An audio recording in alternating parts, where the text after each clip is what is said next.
ببلش الفيلم بمصر سنة 1290 قبل الميلاد، وكان بيحكم مصر فرعون اسمه سيتي الأول. وكان سيتي مرتبط ببنت حلوة اسمها آمون، وكان بحبها كثير. بس المشكلة إنه آمون ما كانت تحبه للفرعون، وكانت بتخونه مع كبير الكهنة أمنحوتب. بيوم من الأيام راحت آمون تقابل أمنحوتب بالمعبد بالسر، وهم مع بعض دخل عليهم سيتي الأول وكشف خيانتهم. هون الاثنين انجبروا يهجموا عليه وقدروا يخلصوا عليه، وطبعا هو بيموت قاعد يصرخ ويطلب المساعدة. الحراس سمعوا صوته واقتحموا المكان فورا، بس كان سيتي الأول فارق الحياة. الحراس حاولوا يمسكوهم، فآمون حكت لأمنحوتب يهرب، وهي رح تضحي بحالها وتعطلهم، وحكت له إنه لما يهرب يقدر يرجعها للحياة ويعيشوا مع بعض للأبد. أمنحوتب اقتنع وهرب مع الكهنة تبعونه، والحراس لما وصلوا لعند آمون كانت مخلصة على حالها. بعد فترة قرر أمنحوتب يرجع حبيبته للحياة، وراح هو والكهنة يسرقوا جثة آمون من القبر وأخذوها على مدينة بطرة، وهناك قرر يتحدى الآلهة واستخدم كتاب سحر محرم عشان يرجعها للحياة.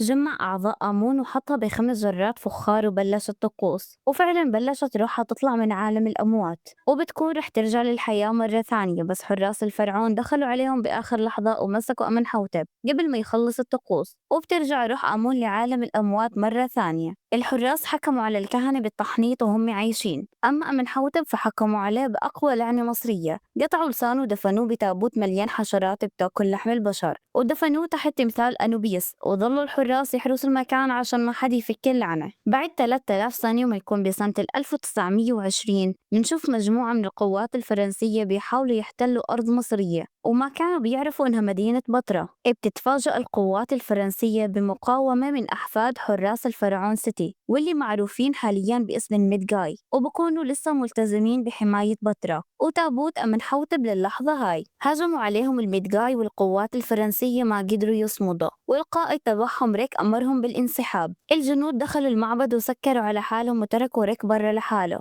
ريك ظل يركض لحد ما حاصروه عند تمثال أنوبيس، وهو بيستنى الموت صارت رمال الصحراء تتحرك بالشكل بخوف. فالحراس هربوا، وريك هرب وراهم وانكتب له عمر جديد. بعد 3 سنين بالقاهرة، بنت أمريكية اسمها إيف شغالة بمكتبة بمتحف الآثار، لأنها مؤرخة وبتحب علم المصريات وبتقرأ الهيروغليفية. وهي شغالة قلبت رفوف المكتبة ودمرت الدنيا. فالمدير بهدلها وحكى لها ترجع كل إشي مكانه، فبتسمع كلامه وبتضل تشتغل. وبالليل سمعت صوت بقسم المومياء، راحت تشوف ولا في مومياء طالعة من التابوت. بس بيطلع أخوها جون وبيعمل فيها مقلب. بتحكي له إنه عندها مشكلة بالشغل ومش فاضية للمزح. بيحاول جون يهديها وبعطيها صندوق أثري قديم هدية، لأنه بيعرف إنها بتحب هالأشياء. بحكي لها إنه لاقى الصندوق وهو بشغله، لأنه شغال بعمليات حفر وتنقيب الصحراء، ولما فتحته لقيت فيه خريطة بتدل على مكان معين. جون بيعتقد إنه بدل على مكان كنز، بس إيف بتحكي له إنها بتدل على مكان مدينة بطرة، لأنها بتعرف تقرأ الهيروغليفية، وإنه هالمدينة تعتبر أسطورية وخرافية بالنسبة للناس، وما حدا مصدق إنها موجودة على أرض الواقع لأنه ما حدا قدر يلاقيها. إيف بتكون متحمسة وهي بتحكي مع المدير، بس المدير بحكي لها إنه هاي الخريطة مزيفة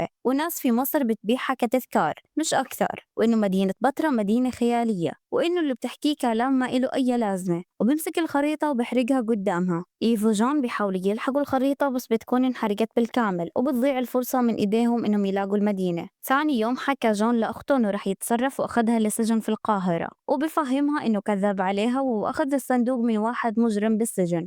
وراحوا يقابلوا هالمجرم اللي هو ريك عشان يعرفوا من وين جاب الصندوق، لأنه جون بيكون عارف إنه مدينة بطرة فيها كنوز وبده يوصل لها بأي طريقة. ريك حكى لهم إنه لقى الصندوق ببطرة وبيعرف مكانها، وبعرض صفقة عليهم إنهم يطلعوه مقابل يوصلهم لمدينة بطرة، واتفقوا فعلا. بتروح إيف على مأمور السجن حسن وبتحكي له إنه ريك المسجون عنده بيعرف مكان كنز أثري، وبتعرض عليه إنه يحرره ويخليه يروح معهم مقابل 25% من الكنز لإله. المأمور بيوافق على عرضها، وبعدها إيف وجون بيتفاجئوا إنه مأمور السجن جاي مع ريك ليروح معهم برحلتهم عشان يضمن حقه. بتحركوا هم الأربعة مع بعض وبتبلش رحلتهم بالسفينة. بلاحظ ريك إنه مجموعة أمريكان بيدوروا على نفس المدينة وما بيكون معهم خريطة، ومعهم واحد اسمه بيني كان جندي عند ريك وخانه. بس ريك ما بيهتم له لأنه واثق بحاله إنه هو هيوصل قبلهم. ريك ببلش يحكي لإيف عن لعنة تابوت أمنحوتب الموجودة بمدينة بطرة، وبحكي لها عن الميدغاي اللي موجودين بالمدينة واللي مسؤولين عن حمايتها، وإنهم ما يخلوا حدا يقرب منها. إيف بتحكي له إنه ما بيهمها كل هالكلام، والأهم عندها إنها تلاقي كتاب رع. بيتفهموا إنه كتاب رع كتاب قديم بيحتوي على كل أسرار السحر والتعويذ، وإنها قرأت كتير قصص عن هالكتاب وبتتمنى إنها تلاقيه من هي وصغيرة. بنفس الوقت بتكون مجموعة من المدقاي رايحين باتجاه السفينة بعد ما عرفوا إنه في أكثر من مجموعة رايحين لمدينة بطرة، وفعلا بيطلعوا على السفينة وواحد بيقدر يدخل عند إيف وبرفع عليها السكين وبكون رح يخلص عليها، بس بدخل ريك بآخر لحظة وبيقدر إنه يساعدها، وبتصير معركة بين المدقاي واللي موجودين على السفينة. بالنهاية السفينة بتولع وكل اللي فيها ببلشوا ينطوا بالمي. ريك وإيف وجون وحسن بيقدروا يوصلوا لليابسة، بس بيكونوا بلشوا يقلقوا من الرحلة بعد ما شافوا المدقاي اللي بيحموا المدينة، بس بيصمموا إنهم يكملوا الرحلة. ثاني يوم بيوصلوا لمدينة قريبة من النهر وبيشتروا أواعي وجمال وبيكملوا طريقهم بالصحراء وبيضلوا ماشيين طول اليوم. وبنشوف إنه المدقاي بيراقبوهم، وعند شروق الشمس بيخليهم ريك يوقفوا بمكان معين لأنه وقت الشروق هو اللي راح يدلهم على الطريق.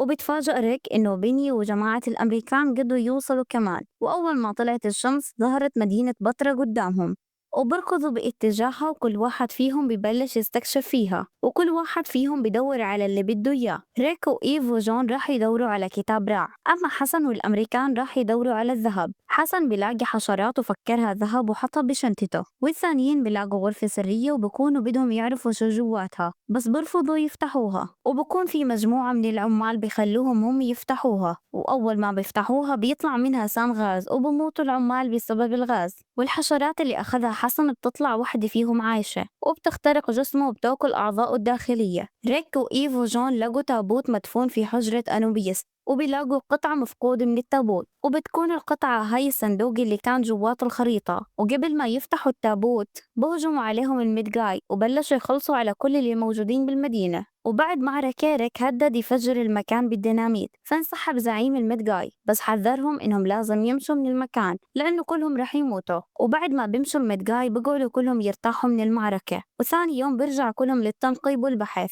وما اهتموا بكلام المدقاي. الأمريكان لقوا الكتاب المحرم اللي استخدموا أمنحوتب قبل هيك والجرات الخمسة اللي فيها أعضاء آمون، فبيفرحوا باللي لقوه. كل واحد فيهم بياخد جرة على أساس إنهم آثار ورح يقدروا يبيعوها. وريك وإيف وجون رجعوا وفتحوا التابوت وبيلاقوا هيكل عظمي مرعب بس ما بيهتموا إله وبيرجعوا بيكملوا تنقيب. بالليل إيف شافت الكتاب المحرم مع واحد من الأمريكان وبتعتقد إنه هو الكتاب اللي بتدور عليه، وبتستنى الأمريكي ينام وبتروح تسرق الكتاب وبتروح لريك وبتحكي له عن اللي عملته. فبيحذرها ريك إنه يمكن يكون الكتاب المحرم اللي فيه تعويذة الرجوع للحياة، بس إيف ما بتهتم لكلامه وبتفتح الكتاب وبتبلش تقرأ فيه. وأول ما بتقرأ أول سطر بيرجع أمنحوتب للحياة، وفجأة سرب من الجراد ببلش يهجم عليهم وكلهم بهربوا. جون وريك بيكتشفوا إنه إيف مش معاهم وبروحوا يدوروا عليها، وبتكون إيف متخبية من الجراد وبظهر قدامها هيكل أمنحوتب وبتصرخ، فبسمع صوتها ريك وجون وبقدر ريك يساعدها بآخر لحظة وباخدها وبهربوا. وبالطريق بيقابلوا زعيم المدقاي بحكي لهم إنه هو حذرهم وإنهم كانوا هم بحرسوا تابوت أمنحوتب عشان ما يتحرر وينتشر الشر بالأرض، وبطلب منهم يهربوا بسرعة. أمنحوتب بيلاقي الجندي بني وقبل ما يخلص عليه بحكي له بني إنه بيقدر يقرأ اللغة المصرية القديمة وبيقدر يساعده بأي إشي بده إياه، فبيقرر أمنحوتب يستفيد منه ما يخلص عليه. ثاني يوم بيكون إيف وريك وصلوا للقاهرة وريك بجهز حاله ليهرب ويرجع على بلده، بس إيف بتمنعه لأنهم هم اللي حرروا اللعنة ولازم يلاقوا حل. ريك بحكي لها أنهم اتفقوا يطلعوه من السجن ويوصلهم لمدينة بطرة وهو مهمته خلصت، غير هيك ما إله بأي إشي، وبتركها وبيمشي وبنزل يقعد مع جون. بعدها بنشوف بني وأمنحوتب هم كمان وصلوا للقاهرة وموجودين بنفس المكان اللي فيه ريك، وبيكون أمنحوتب متنكر عشان يخفي شكله المرعب وبقرر ياخد جسم بني آدم وبني بيساعده. وبنفس الوقت لعنة أمنحوتب بتبلش تنتشر، نيازك بتنزل من السماء والمي بتتحول لدم. بيروح ريك ليساعد إيف وبيقابل بني بس بيهرب منه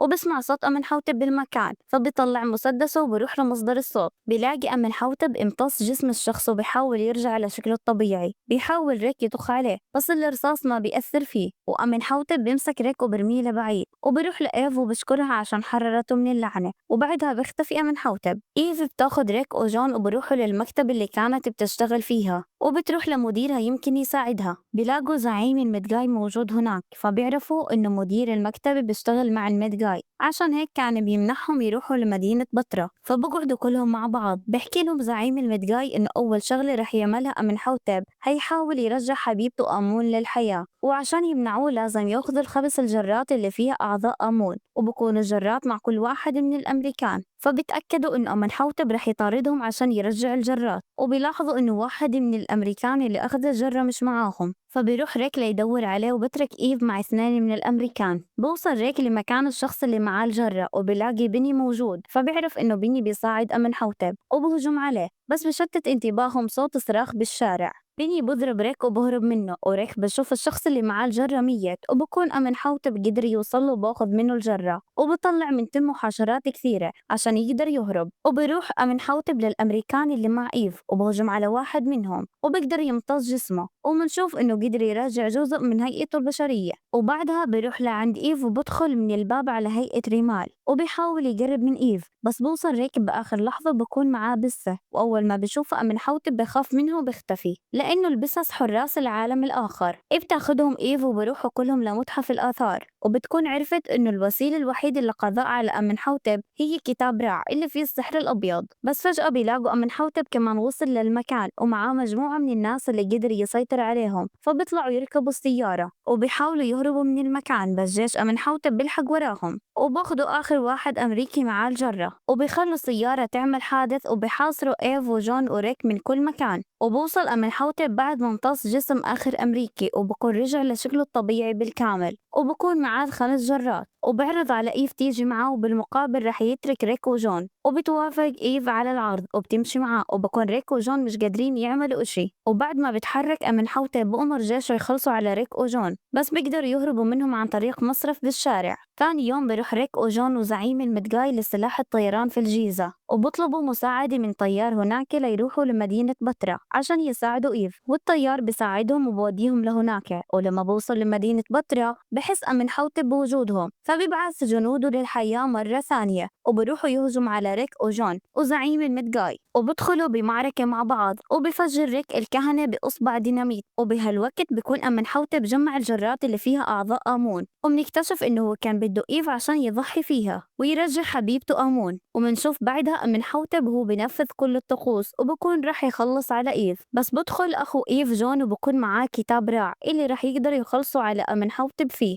وبتشتت أمنحوتب معاه، وبستغل ريك الفرصة وببلش يخلص على جنود أمنحوتب، وبيشتبك معاه عشان يشتتوا على قد ما يقدر. وبتكون إيف قدرت تقوم وبتحاول تدور على التعويذة اللي رح يقضوا على أمنحوتب فيها. وقبل ما أمنحوتب يخلص على ريك بتقرأ إيف التعويذة، وبفقد أمنحوتب قوته وبصير يتأثر عادي، وبستغل ريك الفرصة وبطعن أمنحوتب بسيف، وبتحول أمنحوتب لمومياء وبموت. ومنشوف بني وهو سارق ذهب من مدينة بتراء، بس بالغلط بيدعس على فخ قديم، وبتبلش المدينة تندفن تحت الرمال. وإيف وجون وريك ببلشوا يهربوا، بس بني ما بيقدر يهرب وبتهجم عليه مئات الحشرات، وبكونوا إيف وجون وريك بيتفرجوا على المدينة وهي بتغرق بالرمال، وبكونوا هيك خلصوا من لعنة أمنحوتب. بس بكون جون زعلان لأنه ما قدر ياخذ الذهب، بس إيف وجون ما بيهتموا لأنهم بكونوا وقعوا بحب بعض. وبس والله، ولو عجبك الملخص واستمتعت بالقصة لا تنسى تضغط اللايك وتشترك بالقناة ليوصلكم كل جديد. بنشوفكم بالفيديو الجاي. سلام.